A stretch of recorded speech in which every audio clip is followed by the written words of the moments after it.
জিদ করে আছে, ও জীবন বাজি রেখে আপনাকে জাহান্নামে নিয়ে যাবে, এটা ওয়াদা করেছে আল্লাহর সামনে। এটা ওর ওয়াদা, এই জন্য কিয়ামত পর্যন্ত বেঁচে থাকবে। এই মেয়ে, ফ্যাশন বোরকা পরে আছো কেন? তোমার পরনে কোন বোরকা এটা?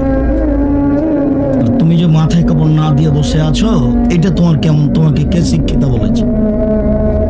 কে বললো তোমাকে? না, আমি তো কোনোদিন বলিনি।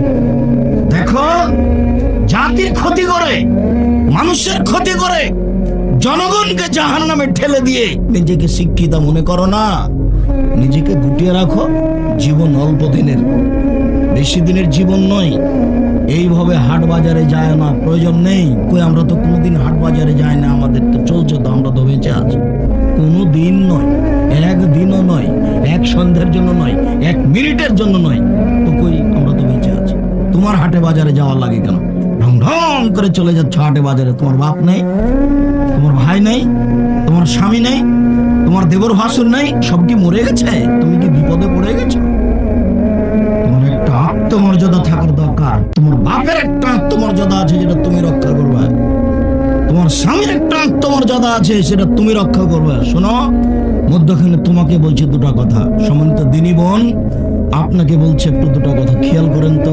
গল্প করছেন নাকি? আপনাকে গল্প করতে নিষেধ করলাম। একজন যদি আপনার গায়ের উপর দিয়ে এইদিকে চলে যায়, তবু আপনি মুখ খুলবেন না। গায়ের উপর দিয়ে চড়ে চলে গেছে, আপনি মুখ খুলবেন না। মুখ বন্ধ করেন।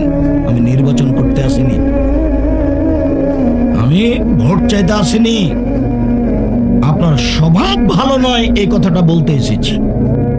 আপনার গায়ের উপরে চলে যাক, আপনি কথা বলবেন না, মুখ খুলবেন না। আর উপস্থিত বৈঠকের দিনী মুসলিম ভাই বোন, ক্ষমতা দেখিয়ে একসাথে বাঁচতে চাইেন না। হ্যাঁ, দেখে নিব কে কি করে।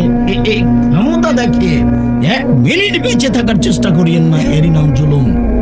দাঙ্গাবাজি করে, ক্ষমতা দেখিয়ে, দলীয় দাপট দেখিয়ে মানুষের জমি দখল করিয়েন না, মানুষকে জেল হাজতে দিয়েন না, দোকানে বসে মানুষের বিরুদ্ধে আড্ডা পিটিয়েন না, মানুষের বদনাম করিয়েন না, সুদ ঘুষ খেয়ে অর্থ সম্পদ তৈরি করে অহংকার করিয়েন না, দাঙ্গাবাজি করে, ক্ষমতা দেখিয়ে, আত্ম অহংকার করে এক মিনিট বাঁচার চেষ্টা করিয়েন না।